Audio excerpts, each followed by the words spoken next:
All righty, welcome into a special Game Night Live, a Northern Lights Entertainment production. It's Glenn along with Carter from Carter's Corner joining us for the show tonight. Love having you dropping by, Carter, to talk a little sports and, of course, part of Game Night Live, a look at what's going on, first of all, around the world of sports. We have got the National Football League, another week underway tonight. 3-0 Pittsburgh. They lead at Cleveland. Always a big battle royal between those two teams. And the Sharks, 11 seconds in, we're trailing 1-0. They've tied it up 1-1, heading to the second period of play. Guys, just drop into the chat. Tonight, we're going to be talking about Roki Sasaki, Carter. A lot of people thinking that he could be the next future star in Major League Baseball. Now, word came out today, Carter, that it's a done deal. LA Dodgers, handshake. You know what? We'll wait till January 15th. He gets posted. He's in. He's a Dodger. Well, word comes out today. That may not be the case. Welcoming guys to the chat. Carter, welcome into the show, and give me your thoughts on Roki Sasaki. What do you think he means to Major League Baseball, possibly the San Francisco Giants, our very own team, and what it would be like, what it would mean if he goes to the dreaded Dodgers? That would be – I have shuddering thoughts about that all the time, Glenn, but Roki Sasaki, he is proof to me, in my opinion, that baseball is getting more and more diversified in many ways. We have more Japanese players in baseball than ever before. We have more Dominican players than ever before. I look at Roki Sasaki, though, and I see a guy who could possibly be a generational talent, in my opinion. I mean, the guy's 23. Unlike Kodai Senga and unlike Yamamoto, unlike Shohei and a lot of other guys who came into this league, he's 23 years old. A lot of those guys were more or less like 25, 26, 27, even into their 30s, like a couple other people we see getting posted today in this free agency. But with Sasaki, he has the potential to be very incredible. I mean, he's got a great three-pitch mix, slider, a splitter, and a fastball that can go up to 102. Wow. I mean, he's got what it takes. It's just about, can he realize it? And if he goes to a place like the Dodgers, I have no doubt that he probably will. But I'd like to see what he does, because it really is, like we discussed on the other shows, it's all about where he wants to go, not how much he's getting paid, because that can't happen until he's 25. But we'll see. Yeah, also has to do with the international money. But you mentioned he's 23 years old. He's a right-handed pitcher, comes from the MPB. That's the top professional baseball league over in Japan. He's going to be available on, I believe it's January the 15th of next year, which is just around the corner. Joel Wolfe came out today.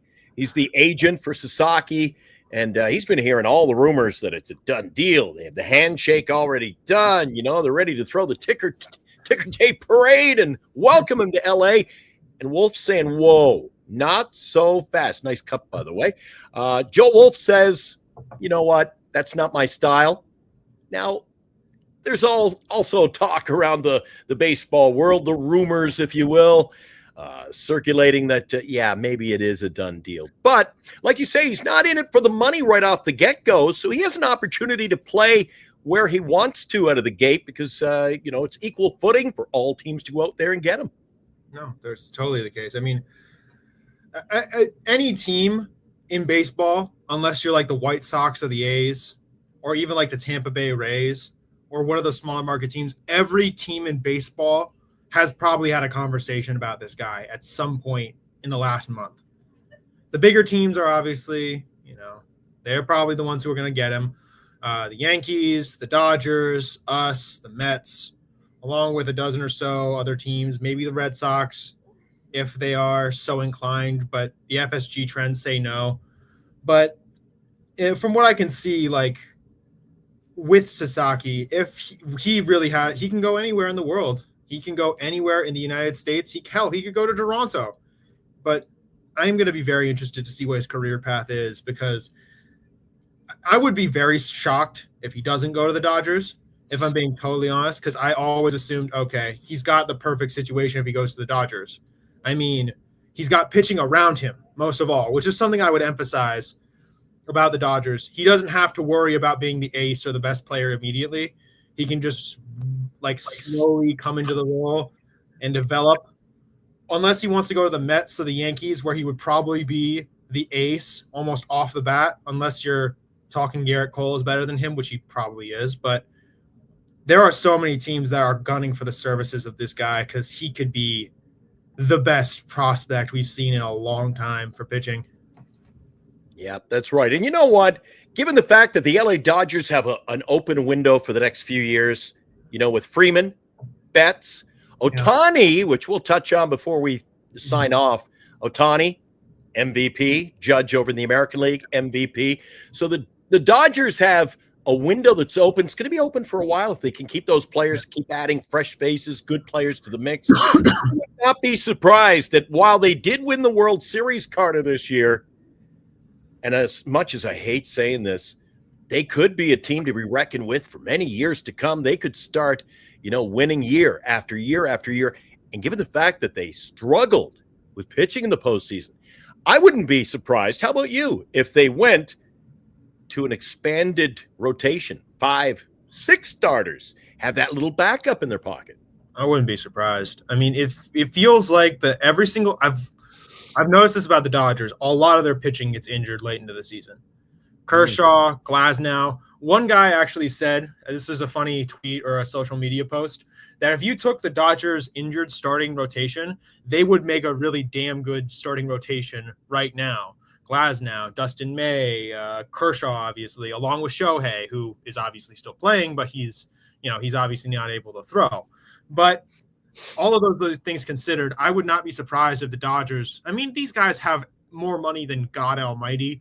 So basically they can spend as much as they want. If they are so inclined, I would not be surprised if they open the starting rotation up to 6 more people, like not to 6 people possibly.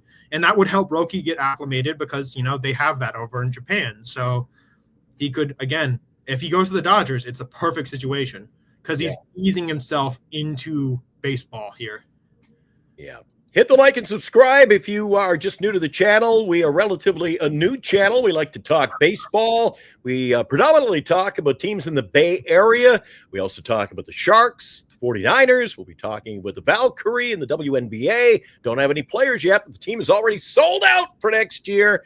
A lot going on in the Bay Area.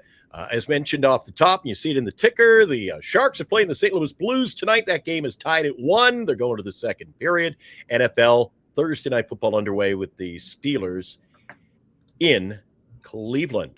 All right, we're talking about pitching. The Dodgers, they've also got, what a stable of talent they've got. You threw out the name Dustin May. There's a guy we didn't even get to see in the past year. But, man. That's a crazy thought. They don't even have all their starters healthy. He's sitting on the sideline. Can they is there any, gas left in the tank when it comes to Kershaw? Boy, this team continues to get better and better and better. What kind of an impact do you think Roki Sasaki would have on the team? It might be a dumb question, but given all this talent already, it's not looking good for teams around Major League Baseball who've got to face the Dodgers. I think I could say it like this. It's like having getting another really nice car in front of your mansion of like other really nice cars and other stuff like that. You have all of your stuff set up.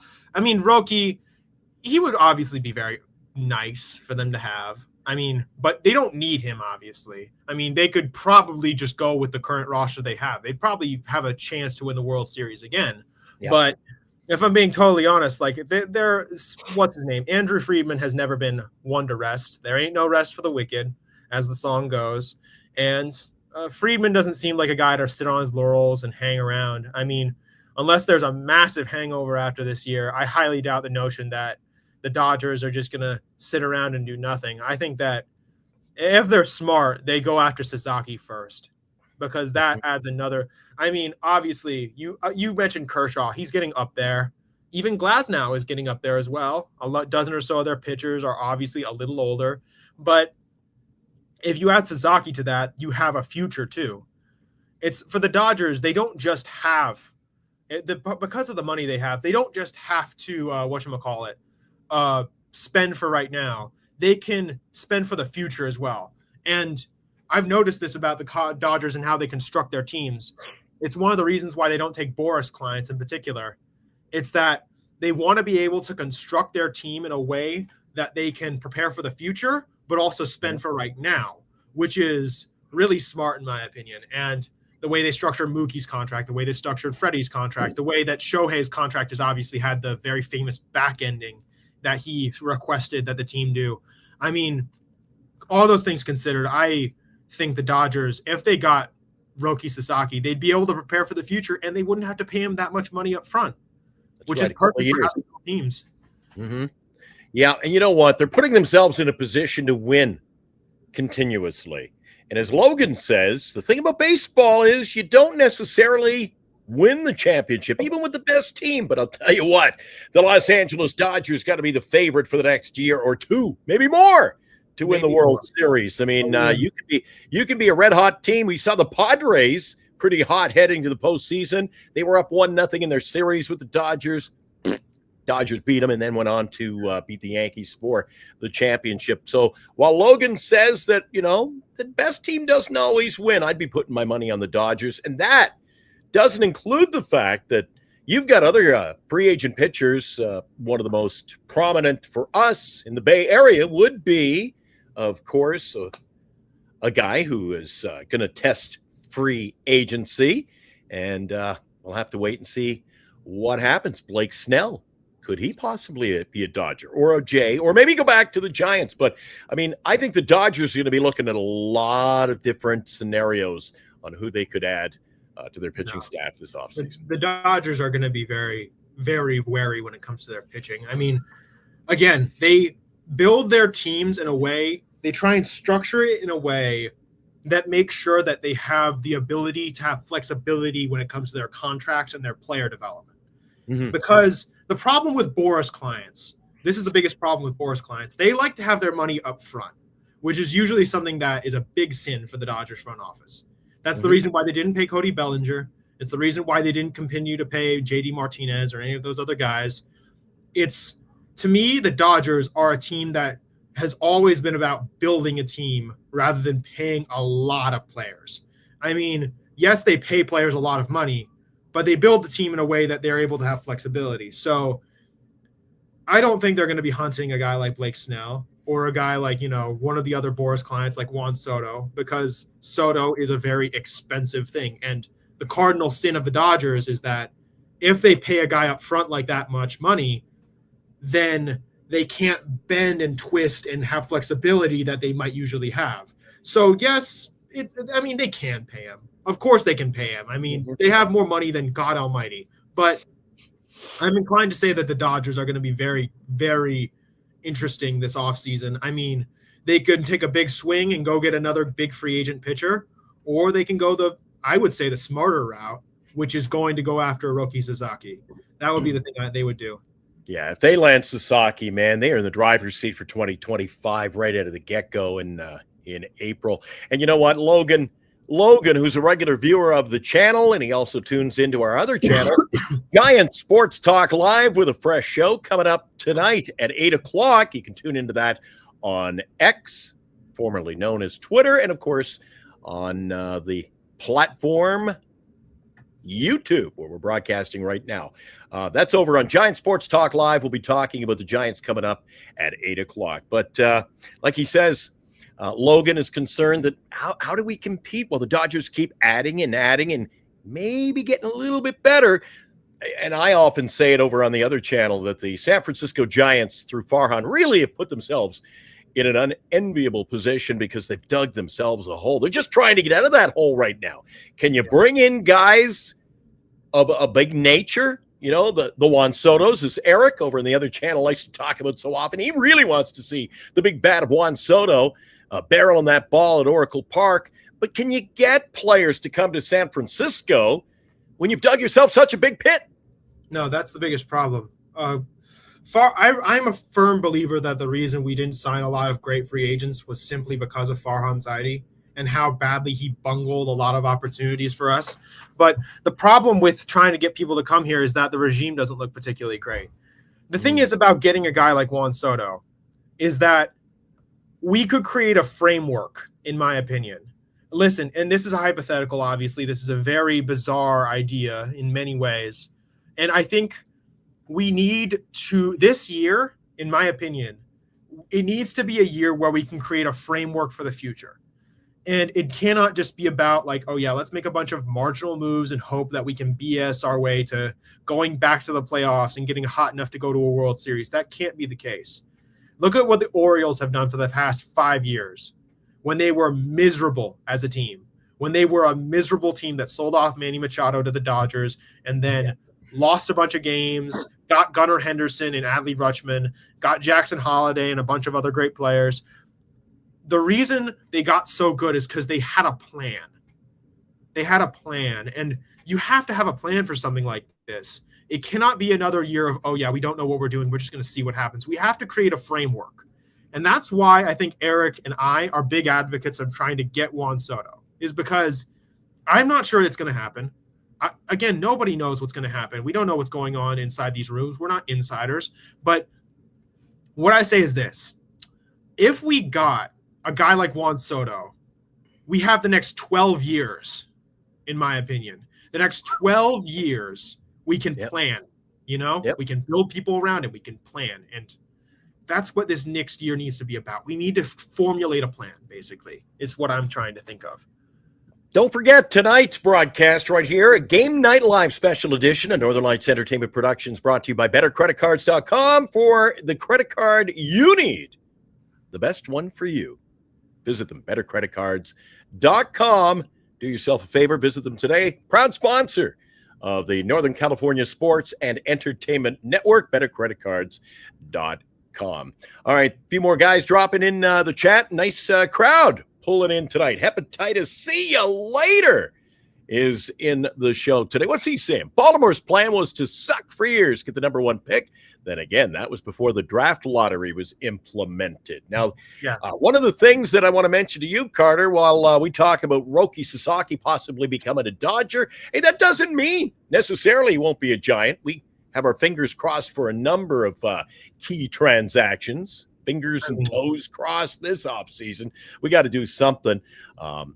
What about maybe some other options? Talk about maybe getting Snell back. Sasaki will become available not until January 15th, so we don't have to worry about that right now, even though the rumor mills are starting to swirl today. And that's why we come in tonight, kind of quash those, as we mentioned off the top of the show, that on January 15th, when Sasaki becomes available, the rumors are out there that the Dodgers have a handshake agreement, but their GM, Joe Wolf, he says, not so fast. What else are you looking at, along with some of the big names out there?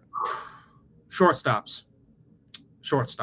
Oh, there's a good point. Now, Ha-Seong Kim has been a topic of discussion in the Bay Area among our chats right here on Northern California Sports and Entertainment Network and over on Giant Sports Talk Live every night at 8 p.m. Monday to Sunday, 7 days a week. We talk Giants baseball. Everybody's saying, all right, looks like Kim's going to the San Francisco Giants. Not so fast either. Who's to say he doesn't sign with the Los Angeles Dodgers, who could use a shortstop as well? I mean, they could definitely use a shortstop. I mean, I think Miggy Rowe has been a really good player for them, but honestly, he's getting very old. It's no offense to Miggy Rowe as a player. He's still good. The legs aren't there as he used to be. He can be a great player, though. But I do think that they are going to be swinging hard on Willy Adames because it makes the most sense for them. Mm-hmm. That gives them a bat. That gives them a position of need. He's a good fielder. I would say a lot of the teams that are looking to get him are the Braves, the Dodgers, and us, obviously. I mean, Johnny Owen's agreeing with you, by the way. He thinks that maybe the Dodgers are looking at Willy Adames. Seems like the Giants have more adding fuel to the fire daily that they might be going after Ha-Seong Kim. I don't like Kim's numbers. He's not a big offensive guy. They like the glove. I've said to Eric on a number of shows over on Giant Sports Talk Live, the Giants have said in the last few years, and they're saying it again this offseason through the vocals of Buster Posey, they want to focus on pitching and defense. Well, how much defense do you need A team who couldn't swing the bat last year. You had guys like McRae striking out 40-some% of the time he was at bat. They weren't hitting with runners in scoring position on a daily basis. I mean, I want to get some bats into this lineup. And we have some nice pieces, Carter, but I think we need the big bats, a couple of them. And Soto would fit the bill. Maybe Adames as well. No, maybe Adames as well. I mean, there's a lot to think about. Adames would be really great just as a masher. That is the one thing I think that the Giants have been dying for. We have Jung-Hoo Lee, Fitz, and Ramos. They're all three great players, but we don't have a masher. We don't have a guy that's going to hit people home. We don't have a guy that can, just get people out, get people home from like first base if we hit it in the block. I mean, we have good players. We have really good players, or like, developmental players. Like, Ramos was good last year, obviously. Fitz showed promise. We look at Jung-Hoo Lee and what he could possibly be. Patty's still here. Obviously, we have the possibility of doing this. It's just, we have to think about a lot of stuff. I mean, we need one other starting pitcher, in my opinion. That's like, that would be very helpful for me. But I do think that the bats need to be the priority, because the one thing that we were horrific at last year, the worst stat that we had was runners in scoring position. And in my opinion, the most important stat in baseball is runners in scoring position. If there is one stat that I can say, hey, this stat needs to be the most important thing we focus on this offseason, we need to get people from second base and third base to home. We need to be able to get people home. It doesn't have to be a home run. It doesn't have to be a crazy amount of hits. It just needs to be one good swing of the bat, and we can get people home on a double or a triple. I mean, yeah, I get it. I do get it. Getting bats nowadays is very difficult, because I have always been of the belief that in order to start building a baseball team, you develop bats from within and you buy starting pitching. But that can't always be the case, because we don't have the ability to develop right now. Yes, we can do that, but it's just very, it's not feasible. Obviously, we have Eldridge, who's waiting in the wings. Anybody, like everybody in the chat, everybody who we've talked to says the guy looks fantastic. It's just, he's not, I mean, you never know. It's like you said a couple months ago, maybe he kills it in spring and makes it up to the first team, but we don't know yet. We're going to have to figure that out. And until that time comes and we have the bats, we need to find something. We need to find that one player who can be a masher for this team. And I would say Adames. My dream would be Juan Soto. Obviously, I think everybody in baseball's dream would be to get Juan Soto on their team. But practically, I'd say trying to get a guy like Adames, somebody who can just hit people in, just people that we can get home. Because runners in scoring position, It was terrible last year, and we got to take advantage of those opportunities. We lost a lot of 1- and 2-run games last year. Even the nights, it was ironic. The nights we got the pitching, we'd lose 3-2. And games when we'd score 8 runs, the competition would score 10. So we got to get those runners in when we have an opportunity. When you guys see a San Francisco Giants team load the bases with nobody out, you go for a cold refreshments. I'm always going for the Pepsi here. I come back to the TV and they're in a commercial break. I go, what the heck happened? And, strike out in a double play. And it's over just like that. They couldn't score with runners in scoring position in San Francisco last year. Got to take advantage of that. Now, I think that they have some great players to build around. Ramos was an all-star playing 6 weeks of Major League Baseball when he ended up getting in the lineup last year. You got guys like Chapman, great player. You've got a few other guys who I think Jung-Hoo Lee is going to be a great player. Now, Logan doesn't agree with me. He's in the chat. He continues to chime in. He says, He says, we don't have great players at all. I think we have great players. We don't have any superstar players. Yeah. That is the problem. No superstar bats. Can Ramos be a superstar bat? Perhaps. Can Jung-Hoo Lee turn into a superstar player batting in the 300s, get you some swipes on the base paths, get, the timely hit? Time will tell. But until they get the superstar, we don't have a superstar status, Carter. We really, need to address that. We can get better, but we have to make, even if we sign one player in the offseason in San Francisco, Got to make a big splash. No, I'd agree with that. Listen, it's not a matter of, okay, so yeah, I think it is up to definition and it's very subjective what we define as great. I mean, I think when you look objectively though, when you look at Jung-Hoo Lee and Elliot Ramos, you can say, oh yeah, that guy's a really good player, great player. But you wouldn't say that guy's a superstar. Obviously, they are star players on our own team, but when we try and go get a guy that's a superstar, we need a superstar. That is what I think is correct about what Logan is saying. We need a guy that we can build around and say, okay, we have this guy, but we also have Fitz, we have Ramos, we have Jung-Hoo Lee, we have a bunch of players, right? Yeah.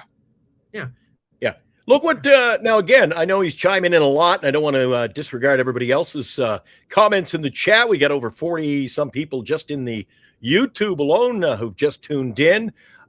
He wants me to define what is great. I think simply put, without getting into numbers and it could be an argument's sake, right? What's a great player? I think a great player is a player other teams would covet on your roster.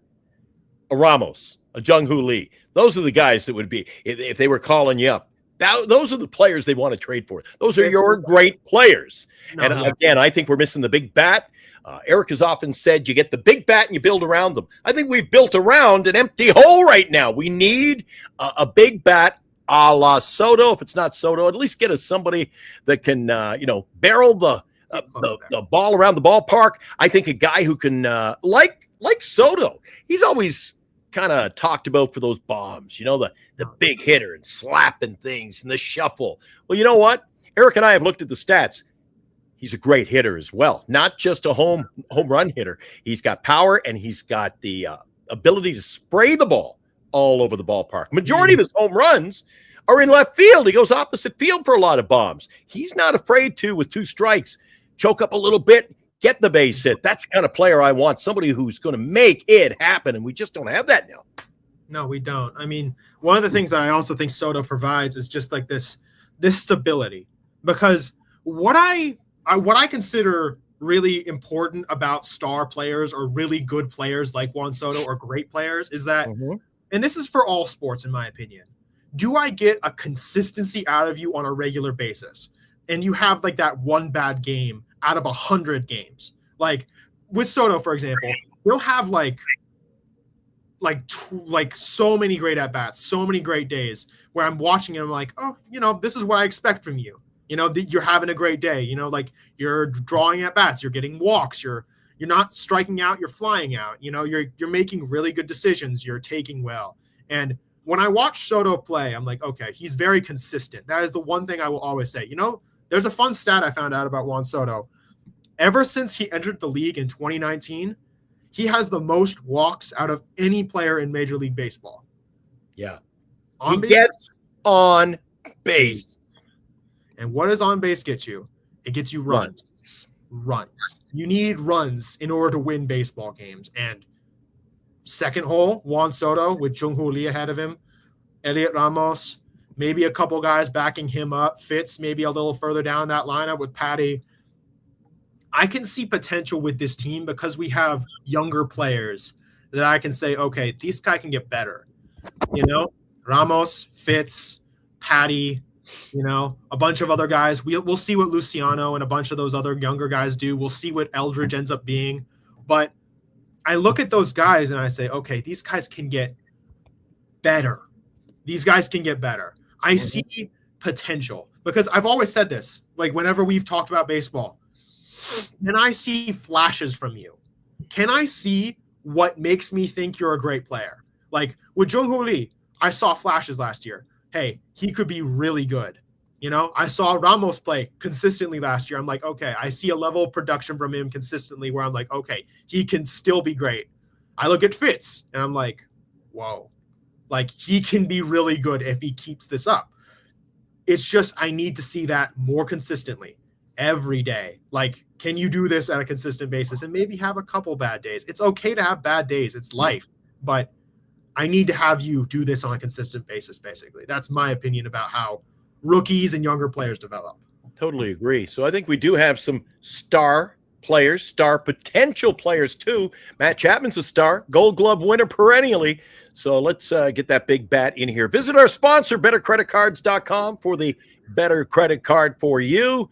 They've supported the channel since our inception. They are also a proud sponsor of Giant Sports Talk Live. Eric Romo and myself, Glenn C., will be on the air tonight, 8 o'clock, Bay Area, Pacific Standard Time. We'll be talking about the Giants, more about Sasaki, and some other Major League Baseball topics. An update for you. The Blues, they lead the Sharks 2-1 in the second. Alex Wenberg has already scored tonight for the Sharks. The lone goal, that came at 8:23 of the opening period. They're now at halftime in Cleveland. The Steelers trail the Browns. Wow. Really? 10-3 tonight at the half. If you're just joining us, we've been talking about Roki Sasaki. Is he headed to the Dodgers? Is it a done deal? Rumors abound, and that's all they are. But Joel Wolf, he is the agent, if you will, for Roki Sasaki. He'll be posted up on January 15th. He'll be available to teams with the international money to spend. He's not going to get a big contract. As you mentioned earlier, Carter, he's got to be 25 to get the big money in Major League Baseball, right? So he's got a couple of years to basically play where he wants. Question is he going to go somewhere where he likes to play? He's maybe grown up wanting to play, maybe a rich tradition, maybe San Francisco. You never know. Proud organization, well recognized overseas, right? In Japan and Korea. That SF holds a lot of weight. However, we all know the San Francisco Giants are not the Los Angeles Dodgers. If he wants to win, coming over here, get a ring right away, don't think that'll happen. So we'll have to wait and see what he wants when he joins Major League Baseball right out of the get-go in April when we kick off. Actually, it's late March now. It used to be April. Now they're getting it earlier. The last week of March, we get the season underway. So we'll talk more about that coming up on Giant Sports Talk Live on YouTube and X tonight. Eric and I will be on with that program getting underway at 8. I also wanted to mention, I thought it would be timely. We weren't planning on it, but a little while ago, unanimous decision. MVP, Shohei Ohtani and Aaron Judge over in the American League, the two players that met up and didn't play their top game. Ohtani was hurt in the World Series. Judge kind of went on the missing list as you enjoy a fry or two on Game Night Live tonight, a Northern Lights Entertainment production. But you know what? How the game has changed in a number of facets. I say that all the time when we're doing the Giant Sports Talk Live show. Here you've got a DH. While he's not your traditional DH. Not your traditional DH. DH gets the MVP. Your thoughts? I know David Ortiz has got to be seething somewhere right now. I mean, he's got to be very mad. Like, how the heck did he win the DH? Didn't win it before me. I mean, no. But seriously, though, Shohei, it's a big deal for him. I mean, he had one of the best seasons in the history of baseball. That's not even a question. I mean, but it's just, has this ever happened before? I asked, have two different teams, have two different players from the two respective leagues won the MVP unanimously at the same time? Mm-hmm. It has? Okay, well, then there you go. I didn't know that. Well, it's an impressive feat. I mean, Shohei, I'm just going to... I'll have to look that. I'll have an answer for that coming up on the Giant Show tonight. We've got Cole in the house. Cole says, hey, boys, first time view or listen. Great show. Good show. I think it's a great show, but he says, good show. We'll take that tonight from a first-time viewer. Cole, where are you located? Tell me a little bit about what you cheer for in Major League Baseball. What city are you viewing us in? What's your favorite team? What do you think about Sasaki? Where do you think he'll go? You can chime in more. And Cole, make sure you hit the like and subscribe button, and you'll know when we do one of these shows. We're on every night. My co-host Eric Romo, and I do a show called Giants Sports Talk Live. We'll be on the air in about an hour and 20 minutes. We usually do a 2-hour show Monday to Sunday every day of the year where we talk baseball, predominantly San Francisco Giants, but all are welcome. But yeah, it's great to have everyone here in the community just hanging around, talking ball. But yeah, Yeah, Aaron Judge still getting crapped on. Man, he didn't show up in the World Series at all. And you know what? When the spotlight shines on you, you can't be dropping a fly ball, taking a peek before you catch it out in center field. That had to hurt. That was I literally I'm the reason why I'm not talking about him right now is that yes, he deserves it. I mean, he had a great regular season. He had one of the best regular seasons of all time in Major League Baseball. I give him all the credit for it. But at least Shohei came to the post. He didn't play incredibly well. That was Freddie Freeman, obviously. But he still played really good. I mean, that's why I give Shohei so much more credit, in my opinion. I give him so much more flowers because, yes, he's a rival. But he did his job. He did his damn job. And Aaron Judge didn't do a damn thing. Yes, he had a great regular season. And I give him all the praise in the world. But Christ our freaking mighty, dude. You played like a freaking sieve that postseason.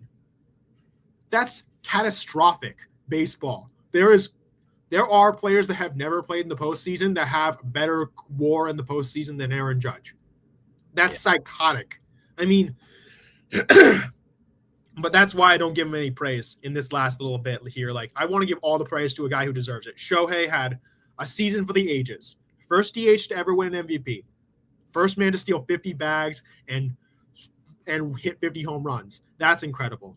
I mean, all the praise to him. All the praise to him. He played so much better than anybody in the world, in my opinion. And that's why I don't give a lot of credit to Judge this postseason. If he had won, if he had just been competitive and played well, at the very least in the World Series, then I would be praising him right now. But I can't. Like, why should I? I mean, yeah, sure, good job, good regular season. But at the end of the day, that doesn't matter. Postseason matters. You guys should be talking about Randy Wynn being on KMBR and saying that they may move Luciano to second base, not the outfield. That will be a topic of discussion, Wastelands, when you join in for Giant Sports Talk Live tonight. Eric and I will be talking about that one coming up on the show in about an hour and 15 minutes. You can check it out. Search for us on YouTube or the X, Giant Sports Talk Live, or GSTL Live on the formerly known as Twitter X. Cole is back, and he says, I asked him a couple of questions. I threw him a few minutes ago. He says he's in Pittsburgh, but he's, a Dodger fan. I like to hear. I don't blame him for not being. I don't blame him. I really don't. It's the Pittsburgh Pirates. Who wants to root for the Pirates? I know who wants to cheer for the Dodgers. He wants to hear different perspectives. He likes that. I'd like the Giants to become more competitive, as we all would, Cole. Dodgers versus Giants, that was and always will be my favorite rivalry. Right now, it seems to be more Dodgers and Padres. And Cole, are you a hockey fan? I used to be roommates with goaltender Andre Fleury of the Pittsburgh Penguins. Would room with him. So I have a background in hockey, but I love my baseball. Let me know if you're a Pens fan. I go way back to the Michel Dion days of the 80s in goal, the big series with the New York Islanders where they almost upset the team that went on to win the Stanley Cup. That's maybe before your time. I'm not sure how old you are, Cole. Logan Webb, a lot of talk about should they trade him, should they not? That's tough. If they trade him, see, I have a lot. I'm on both sides of the fence. It's tough. I'm like, trade him. We're not going to be competitive for a while, so trade him. However, we're going to have to go out and sign more pitching. They're talking about re-signing Snell, possibly. We've got some good pitchers. I guess I can't call them great, Carter. I can't call them great on this show, but we got some good pitchers. Yeah, we have some. What do you think we're going to get back to the competitive nature of baseball in the area? God. If it goes well under Buster, maybe like 3 to 4 years. 3 to 4 years with a little promise in year 2. I mean, it depends on how much we're spending. If we're spending a lot of money, I'd say 2 to 3 years in competitiveness. It depends on how much we're spending. If we're just trying to like slowly build back, 3 to 4 years. Yeah. That's the timeline I give us. But we'll see. Yeah, that's true. That's true. Yeah. We got a lot of guys tuning in tonight on the Twitter feed, too. So if you want to come on over, do us a favor, jump over to the YouTube channel where we are currently broadcasting as well. And if you're new to the show, you go to our YouTube page, you can hit a like and subscribe, notification, all those buttons. I don't know much about that because I do the show. I don't watch the show. I don't. Somewhere on your channel there, on your YouTube channel, you see the buttons. You can strike them. Boom, boom, boom. And you'll be notified when we go live on the air. I'll be back tomorrow night. I'm not sure if Carter will be in, but I think Tommy D will be joining me for Game Night Live tomorrow night when we go on the air at 6 o'clock. We'll be talking more baseball heading into the weekend. So again, our topic of discussion, if you're just joining us, we're going to wrap it up soon, but we were talking about the 23-year-old right-hander, Roki Sasaki. Is he really destined to be a Dodger? Carter, on the way out, you say yay or nay? Yes. If he's not a Dodger in the next, in January, if he's not a Dodger, I'll be very surprised. I'll be very surprised. I mean, he's got the teammates there. He wouldn't have to immediately be an ace. He'd have the ability to get acclimated to the MLB. He'd put up good numbers. He has the protection of good bats in his lineup. He has run support. I mean, that just seems like the most practical thing if he wants to go there. Gotta say, I agree. We're going to talk more baseball on Giant Sports Talk Live, YouTube and X tonight at 8 o'clock. Before we sign out, once again, we invite you guys to visit our sponsor. What is it, Carter? What's our sponsor? BetterCreditCards.com. That's right, BetterCreditCards.com. You can search for the credit card that is best suited for you. There's many options to choose from. Hey, BetterCreditCards.com. They're out there for you. You can take advantage of that website. BetterCreditCards.com. They are a sponsor of Game Night Live on the Northern California Sports and Entertainment Network, the channel in general, and they are sponsors of Giant Sports Talk Live. You looking forward to the show, Giant Sports Talk Live tonight with Eric and, of course, this handsome guy? Always looking forward to the show. I mean, come on. Carter, thanks for dropping by tonight as we do another Game Night Live. We got so much going on. Another show. They keep me busy over here. And before I sign off, just an update. If you're just joining us, we were talking about some scores because we do call this show Game Night Live. It is 2-1 Blues. They lead the San Jose Sharks, even though Wenberg tied it up in the first period with his fourth. Steelers, they're trailing. Now, what's going on with the Steelers, guys? 10-3 tonight. That game's in Cleveland at the half. I don't know if they've got any ladies running around naked in the field. Did you hear about that? The Grey Cup game at BC last week, they had to stop the game late. They couldn't catch the girl running around naked all over the Canadian Football League field. It's a big field in Canada, so they had to chase her all over. They finally caught her, but in the winter too. In the winter, it's an indoor stadium, BC Place Stadium, which would be a fantastic place to see a Major League Baseball team.